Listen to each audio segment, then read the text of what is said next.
아파트값 하락 소식 이미 여러 차례 전해드렸는데요. 실제 지난해 수도권 아파트값은 20% 넘게 떨어졌습니다. 2008년 금융위기 때보다도 폭이 더 큽니다. 다만 올해 들어 규제가 풀리면서 하락 속도가 조금 느려져 수도권의 경우 지난해 말보다 30% 정도 거래량이 증가했습니다. 하지만 2년 전과 비교하면 20% 수준에 불과합니다.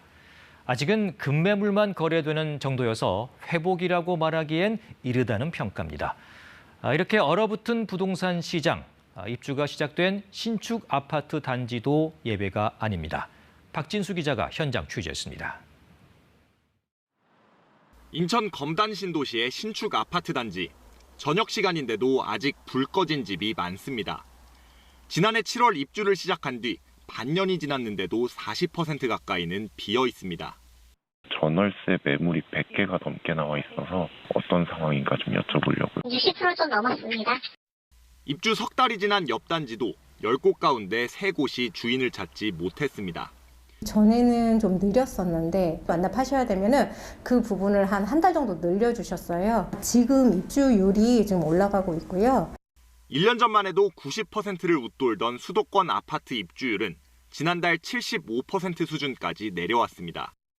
전국적으로는 67%를 기록해 조사를 시작한 이후 거의 최저 수준까지 떨어졌습니다.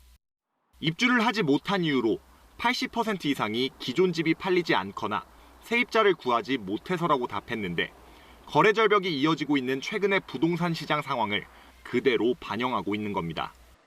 올 한 해 전국에서 아파트 35만 호가 입주를 앞두고 있는 가운데 이런 상황이 이어지면 미입주 주택이 집값 추가 하락의 원인이 될 수 있다는 전망도 나옵니다.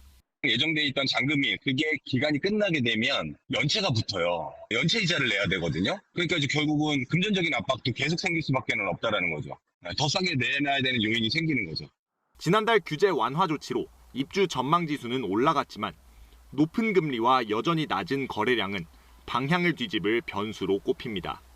미입주로 공사대금을 온전히 회수하지 못한 건설사들의 부실이 가시화될 경우 장기적으로는 주택 공급도 위축될 수 있습니다. KBS 뉴스 박진수입니다.